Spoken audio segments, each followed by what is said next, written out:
Sejam todos bem-vindos a mais um EBD em Debate. Dessa feita, passando aqui para agradecer a todos vocês que estão curtindo o nosso trabalho, que estão se inscrevendo, que estão acompanhando semanalmente os conteúdos que publicamos aqui acerca da lição da Escola Bíblica Dominical da classe dos adultos da nossa CPAD. Eu agradeço a Deus pela oportunidade de estar aqui com vocês, conversando um pouquinho sobre essa lição e poder, através desse trabalho, estar despertando em outras pessoas o interesse também de produzir conteúdo para essa área tão importante que é a área do ensino bíblico na Escola Bíblica Dominical. Sendo assim, eu convido você para a gente conversar um pouquinho sobre a lição de número 5, que vai falar sobre a dessacralização da vida no ventre materno. Então eu convido você para a gente conversar um pouquinho sobre essa lição. Vem comigo. O texto áureo vai dizer o seguinte: e eis que em teu ventre conceberás e darás à luz a um filho, e por-lhe-ás o nome de Jesus. Lucas 1:31. A verdade prática vai dizer: a concepção divina de Jesus Cristo sacraliza a vida no ventre materno e se opõe à cultura da morte infantil intrauterina do presente século. A leitura bíblica em classe, ela se encontra em Lucas capítulo 1, do verso 26 ao verso 33 e dos versos 39 ao verso 45. Para que o vídeo não fique muito extenso, nós não iremos ler a leitura bíblica em classe, mas você pode pausar esse vídeo e fazer a leitura, porque hoje temos também um conteúdo extra para auxiliar os professores nessa lição.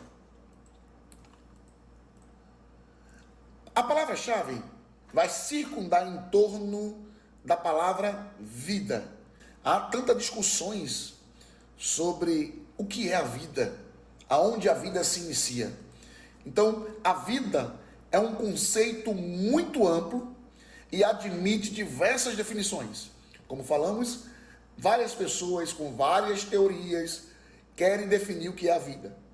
Então, pode se referir ao processo em curso do qual os seres vivos são uma parte, ao espaço de tempo entre a concepção e a morte de um organismo, ou também a condição de uma entidade que nasceu e ainda não morreu, e aquilo que faz com que um ser esteja vivo.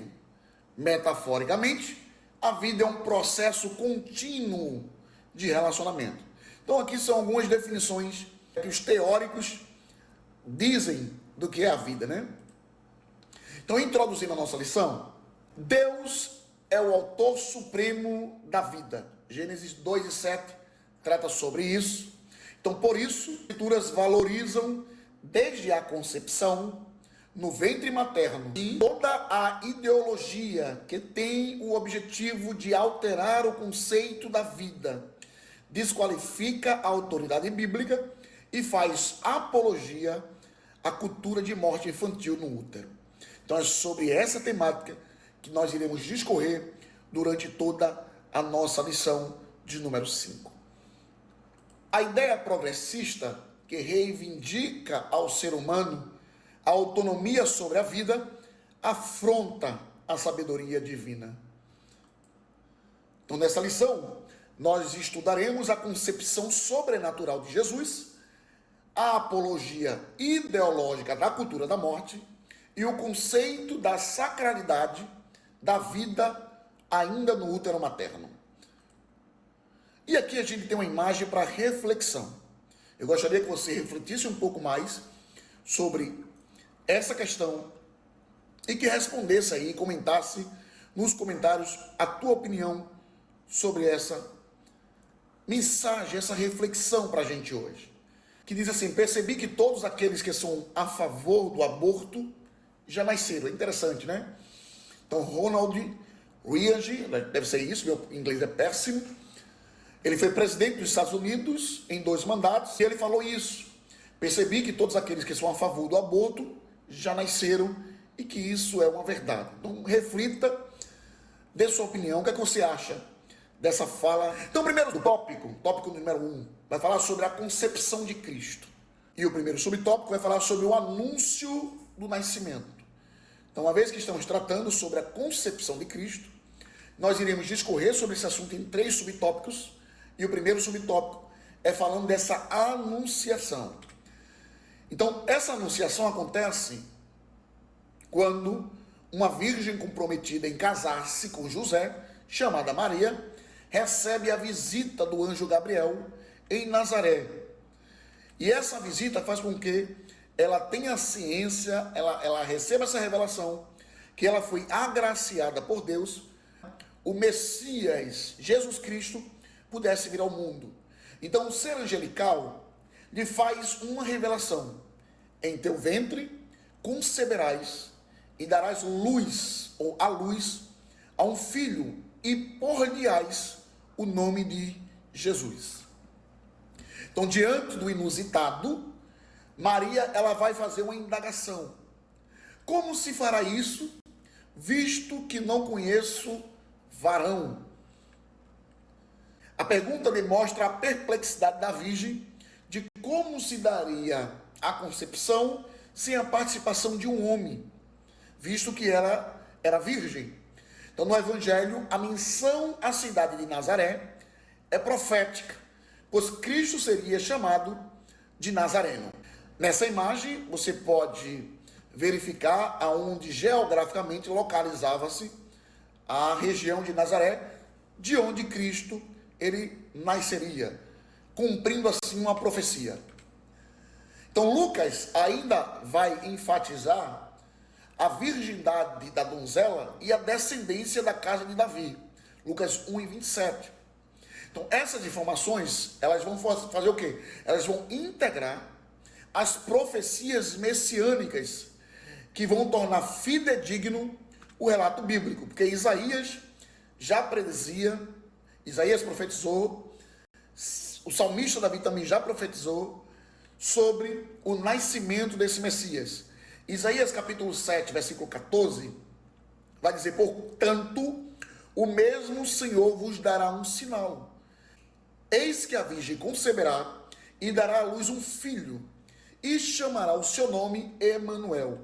O salmista Davi também profetizou em Salmos 89, o verso 3 e o verso 4. Fiz uma aliança com o meu escolhido, e jurei ao meu servo Davi, dizendo: a tua semente estabelecerei para sempre, e edificarei o teu trono de geração em geração. Então, nos relatos bíblicos, ou nos tempos bíblicos em Israel, as festas de casamento, elas se davam de maneiras diferentes do nosso tempo. Então, ela diverge radicalmente dos nossos costumes. Então, uma vez que havia pouco contato físico, e muitos casamentos, eles eram arranjados. Então, não obstante, mesmo após casados, não era comum ver os casais abraçados ou de mãos dadas em lugares públicos. Em termos práticos, havia apenas o noivado, A gente, na nossa cultura, temos o namoro, noivado e casamento. Então, nos tempos bíblicos, dentro da cultura judaica, o que é que acontecia? Tinha apenas o noivado, e quando o futuro marido manifestava aos familiares, da sua futura esposa o desejo de casar-se com a filha, na ocasião um dote já era estipulado. Então, quando ele demonstrava esse interesse, já era estipulado pelo pai do noivo um dote que serviria para o futuro. Então, do momento do noivado em diante, o marido tinha 1 ano para providenciar a residência, os móveis, enquanto a noiva cabia o enxoval. Então, nesse ano, a noiva era chamada de desposada. É por isso que Maria, ela faz essa pergunta, porque ela não tinha ainda tido relações sexuais com seu marido, embora ela já estivesse comprometida ou desposada. Então, no dia do casamento, o noivo saía de sua casa para encontrar a noiva na casa dos pais. E esse processo, né, esse encontro se dava mais ou menos, ou geralmente acontecia isso à noite. É tão tal que Jesus, em Mateus 25, vai trazer uma parábola das 10 virgens, e é justamente trazendo à tona a cultura judaica do casamento.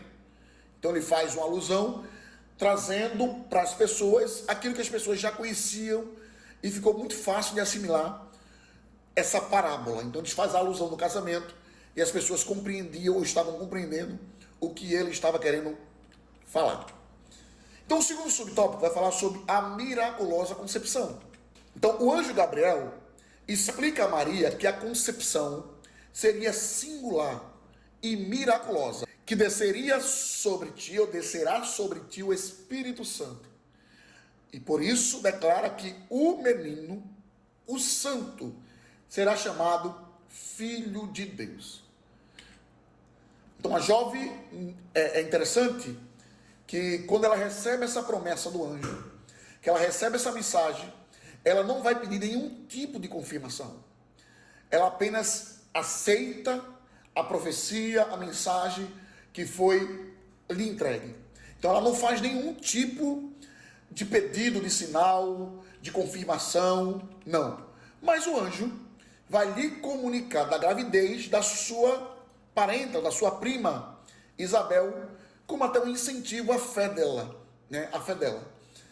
Então Lucas 1,36 vai dizer o seguinte: a tua prima concebeu um filho em sua velhice. Então, essa mensagem faz com que Maria também tenha a sua fé incentivada em crendo na mensagem do anjo Gabriel.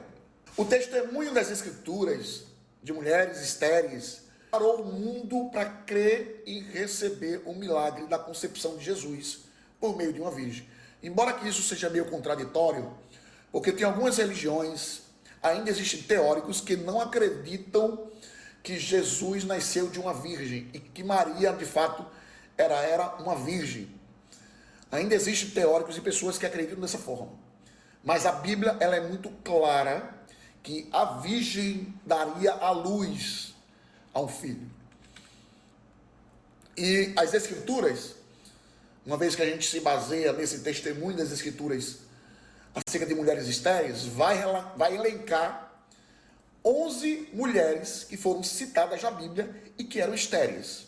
A primeira mulher, Sara, também tinha a mulher de Abimeleque, as servas de Abimeleque, Rebeca, Raquel, Sifrá e Puá, a mãe de Sansão, Ana, mãe de Samuel, Mical, a Sunamita e Isabel. Então você vê exemplos de mulheres que eram estéreis e que Deus abriu a madre, abençoando essas mulheres com filhos. Como o poder de Deus se manifesta através dessas mulheres. Então, a respeito dessa realidade, o anjo endossa ao se referir à gestação de Isabel, dizendo o seguinte: é este o 6º mês para aquela que era chamada estéril. Olha só a profundidade disso. Ele está dizendo para Maria que já é o 6º mês para aquela que um dia foi chamada estéril.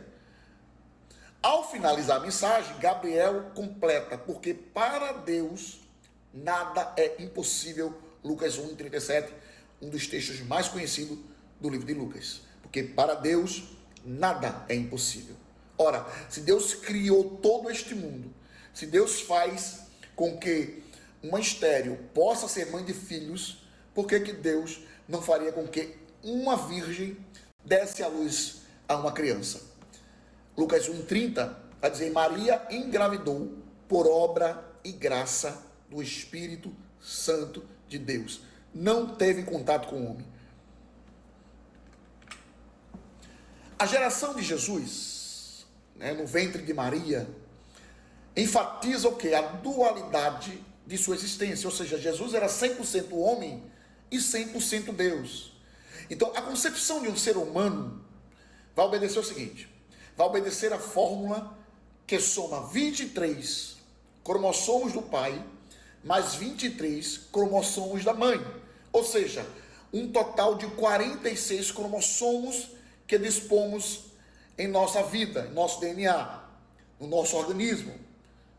Então, no caso de Jesus, do ponto de vista humano, somente Maria contribuiu com a sua parte, porque os 23 cromossomos veio a ser suprido miraculosamente por intervenção sobrenatural. João vai usar o verbo eskenur em João 1,14, vai dizer o seguinte: e o verbo se fez carne e habitou entre nós. Esse verbo indica literalmente o seguinte: ele vai indicar uma literal coabitação com Maria, ou seja, ele se tabernacularizou, criando morada no seu ventre. Isso é que coisa linda, que coisa forte. E nós iremos ainda continuar sobre a concepção de Jesus, sobre a vida de Jesus, o nascimento de Jesus. Então, o subtópico 3 vai falar sobre a bênção do nascimento. A bênção do nascimento. Então, a vida gerada no ventre de uma mulher é um milagre, porque só Deus pode de fato gerar vida.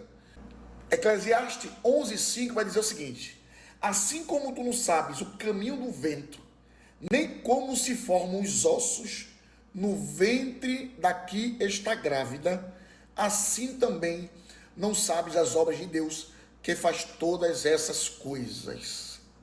Queridos, é muito forte. É muito forte. Como que é gerado o ser humano a partir do gameta do homem e o óvulo da mulher.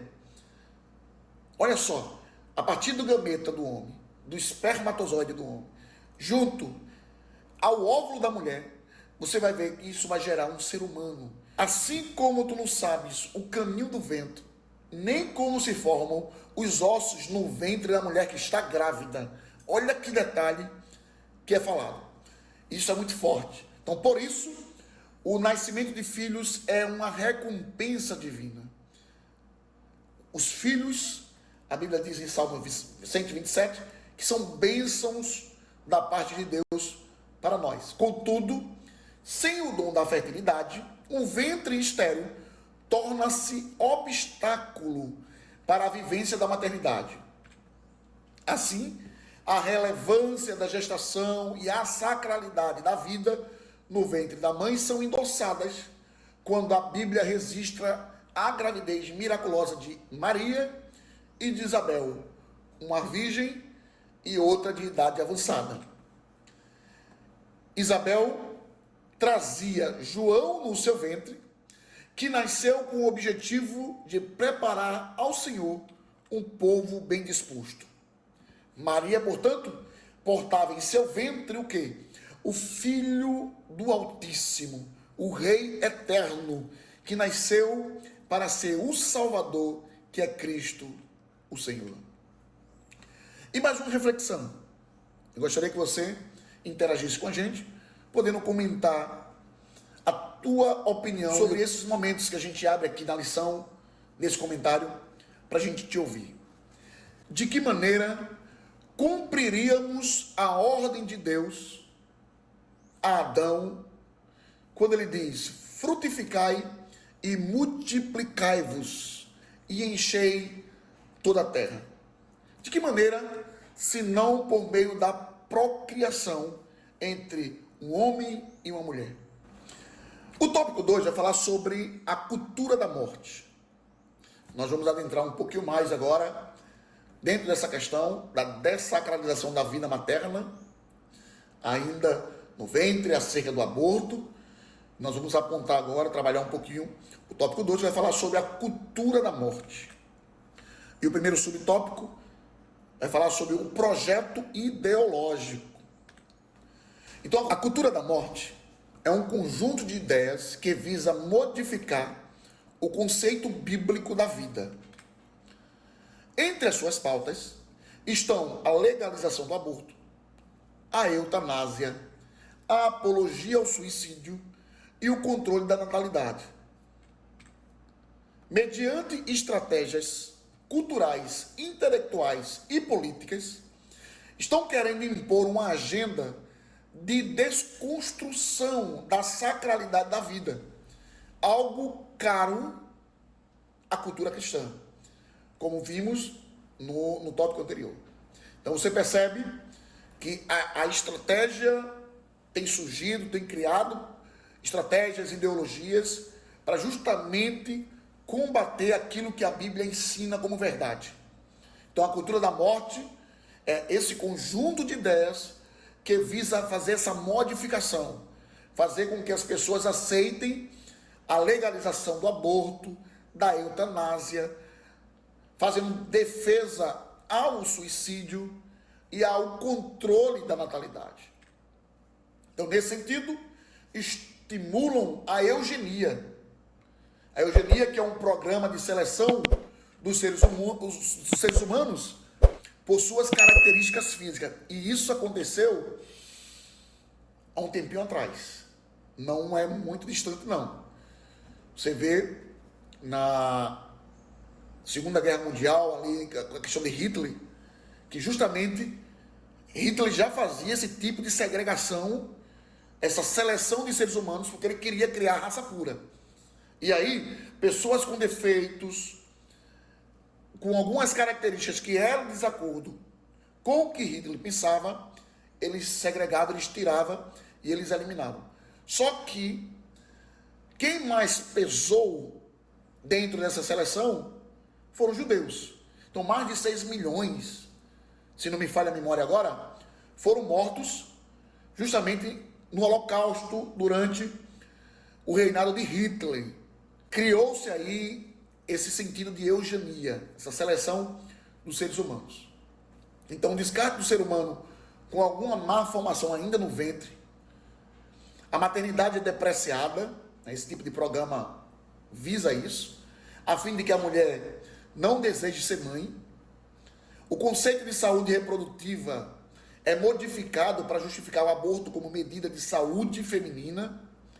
O direito à vida no útero é substituído pelo direito incondicional da mulher sobre o próprio corpo, que por meio do aborto decreta a morte do fruto de seu ventre. Já o subtópico seguinte vai falar sobre o direito sobre o corpo. A cultura pós-moderna insiste que é direito do ser humano exercer autonomia sobre o próprio corpo. Essa ideia de liberdade total ao controle individual sobre a constituição física e sobre o comportamento humano. Nesse interim, surge o quê? O slogan, meu corpo, minhas regras, que é utilizado sempre em defesa das liberdades sexuais e reprodutivas, bem como para a escolha da vida ou da morte. Nessa percepção, os direitos à prostituição, ao aborto, à eutanásia, ao suicídio e qualquer opinião contrária é considerada violação da liberdade humana. Então, você pensar diferente, você pensar diferentemente dessa classe de pessoas, desse grupo idealista que pensam sobre isso, você pode ser cancelado, você pode ser punido, porque você pensa fora desse grupo que pensa desse jeito. Nesse quesito, as escrituras asseveram que o corpo deve ser nutrido e respeitado. Efésios 5, 28 e 29. Que, embora livre, o ser humano não tem direito de profanar o seu corpo. Embora a gente tenha essa liberdade, essa autonomia, mas o ser humano não tem o direito de profanar o seu corpo. 1 Coríntios, capítulo de número 6 e o verso de número 13, Paulo vai dizer o seguinte: os alimentos são para o estômago e o estômago para o alimento, ou para os alimentos. Deus, porém, aniquilará tanto um como os outros, mas o corpo não é para a fornicação, senão para o Senhor, e o Senhor para o corpo. Efésios 5, 28 e 29 vai dizer o seguinte: Assim devem os maridos amar as suas próprias mulheres como os seus próprios corpos. Quem ama a sua mulher, ama a si mesmo, porque nunca ninguém odiou sua própria carne. Antes, alimenta e sustenta, como também o Senhor a igreja.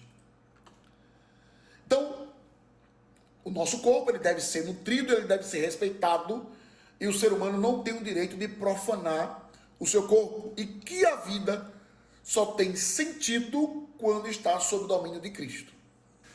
E mais uma reflexão aqui para a gente traz, baseado dentro dessas ideologias, dessas filosofias, uma vez que estamos falando aqui dessa ideologia criada, desse slogan, meu corpo, minhas regras, aonde somente a mulher tem um direito sobre si, uma pergunta que fica, né? Já que a sociedade atual prioriza apenas o direito das mulheres em realizar o aborto, fica a pergunta no ar.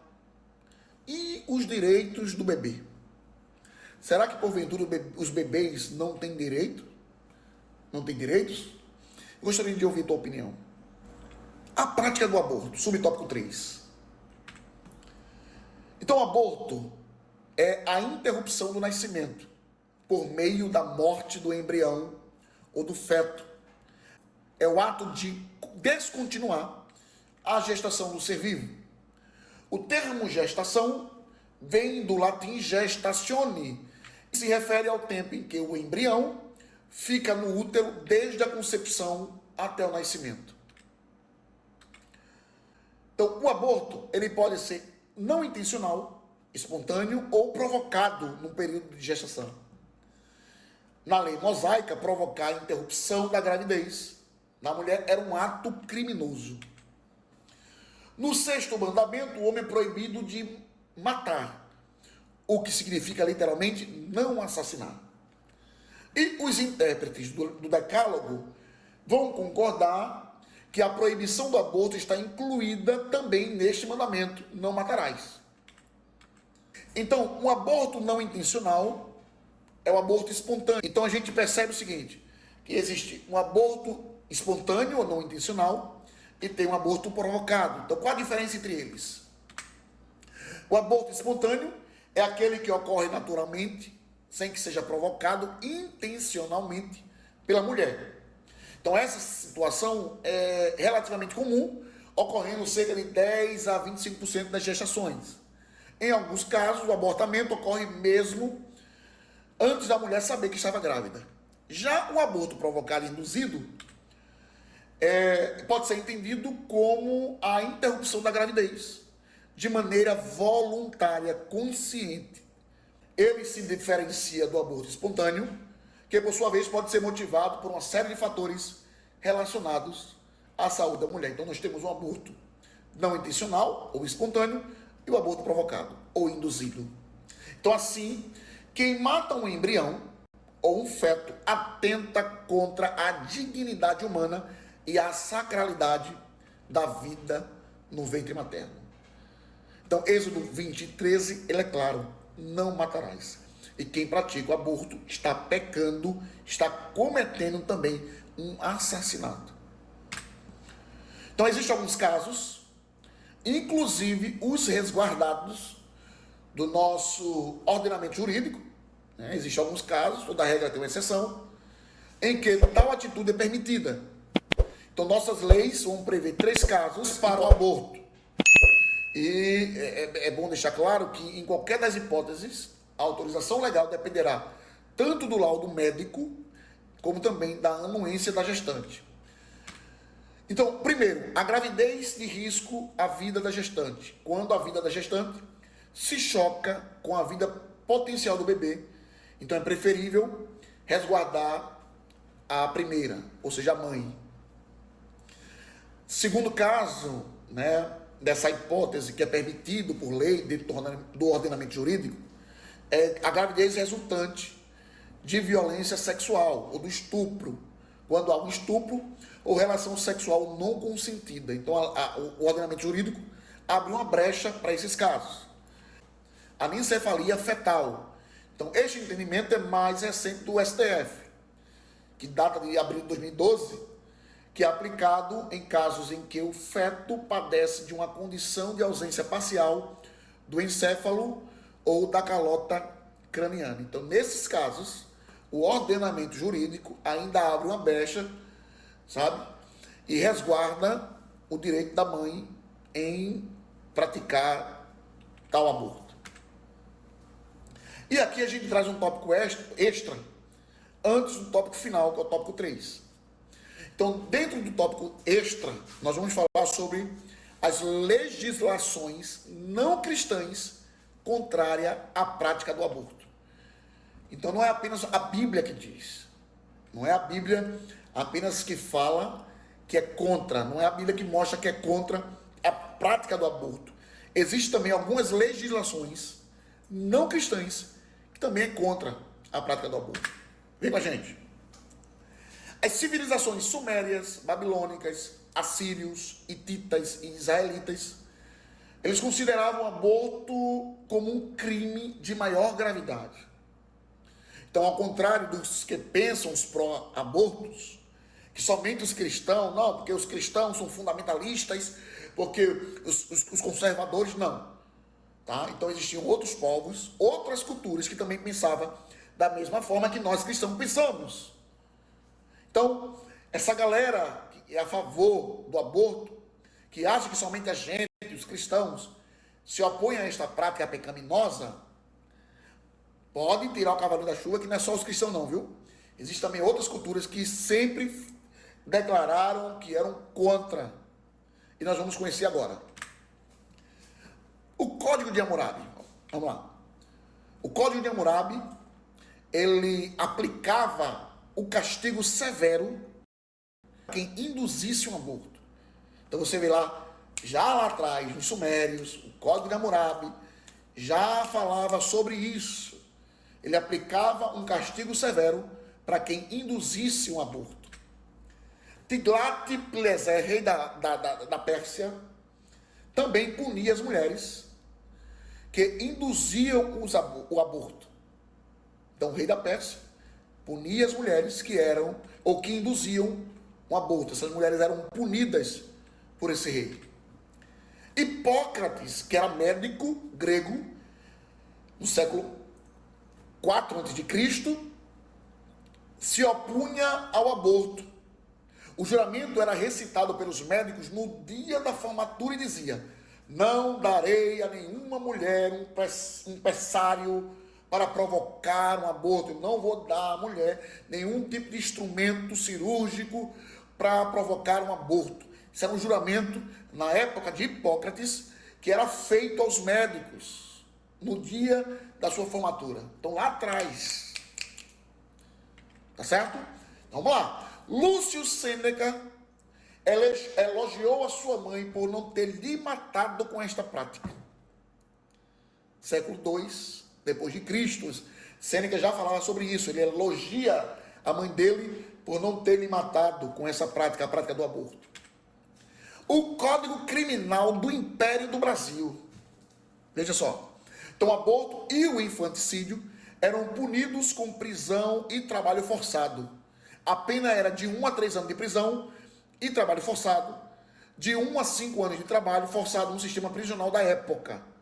E aí a gente tem o artigo 199, o Código de Napoleão de 1769 a 1821, era crime hediondo praticar o aborto. Então você vê que existem algumas legislações não cristãs que eram contra a prática do aborto. E não era somente a Bíblia. Para você dizer, porque os conservadores, os fundamentalistas, porque esse povo que é contra, só eles, não. Só eles são contra. A gente poderia trazer outros, mas por conta do tempo, para o vídeo não ficar tão longo, nós trouxemos apenas essas legislações. Ok? Então, passando aqui para o último tópico da nossa lição, tópico de número 3, vamos falar sobre a sacralidade da vida. E deixa eu dizer uma coisa, depois nós vamos ver o que a internet está falando sobre isso, ok? Então, a vida é inviolável. A vida humana é sagrada, pois ela é um ato criativo de Deus, o autor e a fonte originária do fôlego da vida. Nessa perspectiva, o princípio da sacralidade assegura a dignidade da pessoa humana e a inviolabilidade do direito à vida. Portanto, o valor da vida é absoluto e deve se sobrepor a qualquer outro direito ou interesse. O direito à vida deve se sobrepor sobre qualquer outro tipo de direito e interesse. Nesse aspecto, o princípio de defesa da vida humana, desde a concepção no útero materno, não pode conter exceções.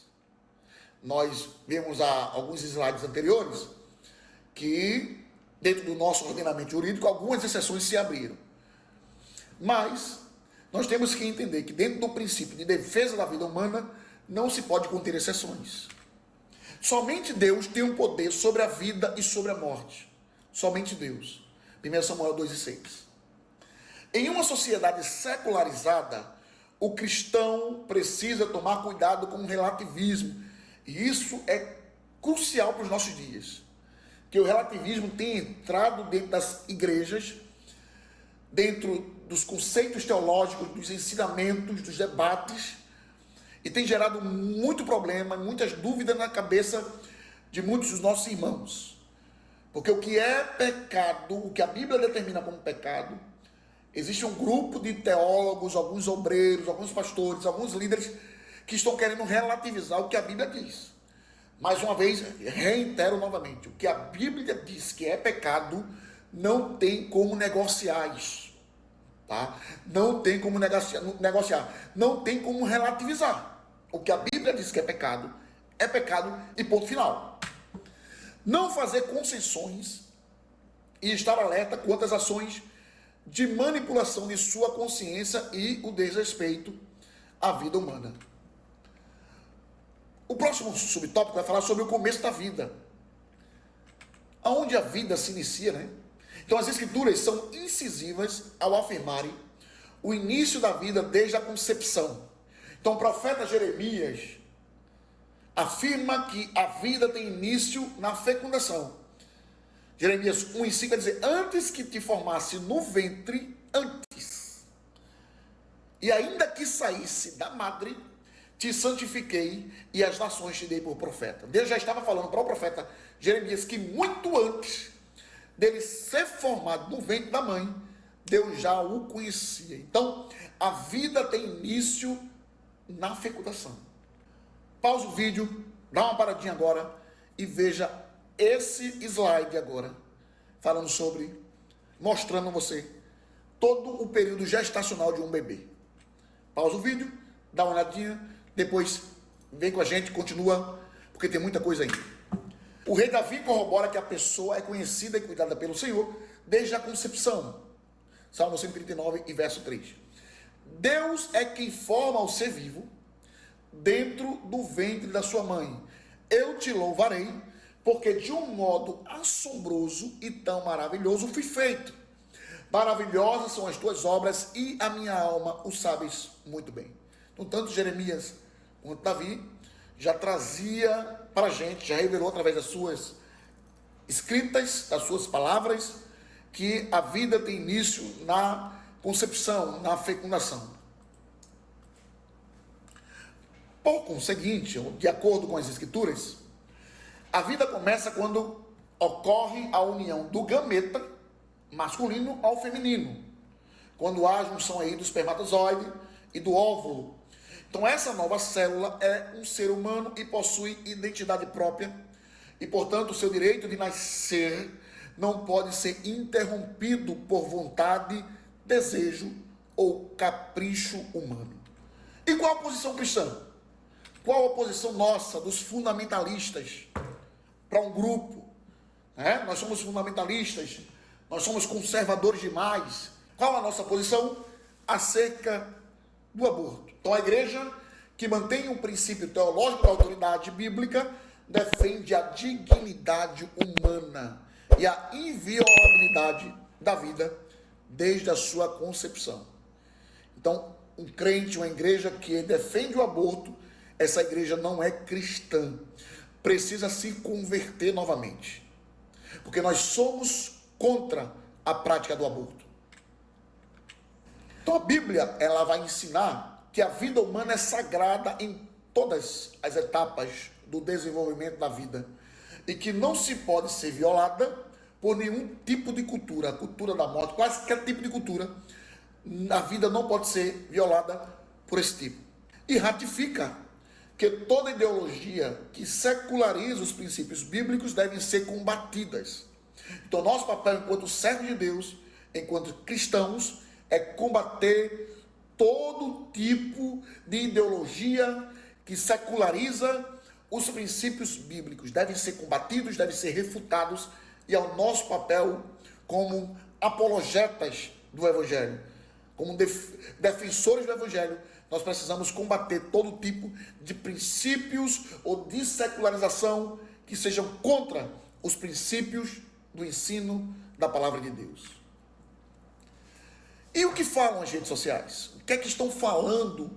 Qual a opinião de algumas pessoas acerca do aborto? O que é que dizem as redes sociais? Então, bora acompanhar aqui o que algumas pessoas estão falando sobre. Sara Souza Ramos: eu sou contra o aborto. Criança nenhuma tem culpa de sua irresponsabilidade. Não culpe a criança. Ela é uma consequência. Por que não pensou nisso antes de fazer o que quis fazer? Boa, né? O pastor Reinaldo Ribeiro, conhecido como o poeta do amor, ele diz o seguinte, que nenhum crime é mais cruel e mais covarde que o aborto, e nenhum povo é mais evoluído do que aquele que o legitima. Ataíde Lemos: aquele que defende o aborto, dele pode-se esperar tudo, pois esta sua posição demonstra seu caráter e desapreço pela vida alheia. Muito bem. Roger Lacerda: abortar é condenar à morte um réu sem uma mínima culpa. Independente da situação, toda criatura tem direito à liberdade e à vida. Fato, e eu concordo com essa fala. Olavo de Carvalho, grande mestre do conservadorismo aí, tão odiado pelas pessoas, né? Primeiro o aborto é autorizado, depois recomendado, por fim imposto, obrigatoriamente. É sempre assim. Cada novo direito contém em si o germe de uma imposição totalitária. Quando vão entender isso? Muito boa esse posicionamento do professor Olavo de Carvalho, e que de fato nós temos visto isso, tá? Então, primeiro o aborto foi autorizado, depois recomendado, e Deus nos livre aí de uma obrigatoriedade, né?